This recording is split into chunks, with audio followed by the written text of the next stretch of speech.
जी नाज़रीन, नऊं दर मां खे ख़बर ॾींदा न त नऊं दर जा काफ़ी इलाइक़ा गंदगी जे वर चढ़िया त म्यूनिसिपल इंतज़ामिया ख़ामोशी तमाशे बणियल।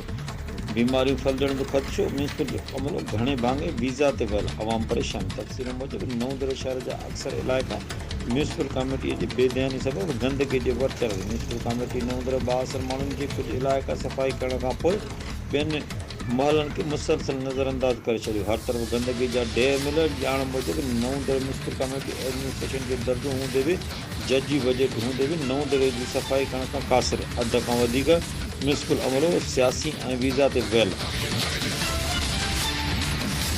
CMO नऊं दर सिर्फ़ अमलो खे वॾेरनि जे उताक ते मुक़ररु करण जो पाबंद आहिनि। घणे भाङे सिर्फ़ स्वीपरनि ते बाहि।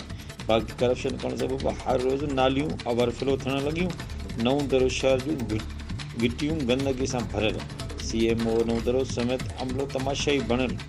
नऊं दर जो बाशऊर अवाम सफ़ाई माहिरूं सञाण दुहिरियुनि पारां चीफ जस्टिस सिंध, नेब पाकिस्तान ऐं मुहतसिब आला खां म्यूनिसिपल कमेटी नऊं दर जो इंतज़ामिया ख़िलाफ़ फौरी नोटिस रखण जी घुर करे छॾी। सदारत में थियण जी सूरत में ॿी सूरत में कानूनी रस्तो अख़्तियार कयो वेंदो।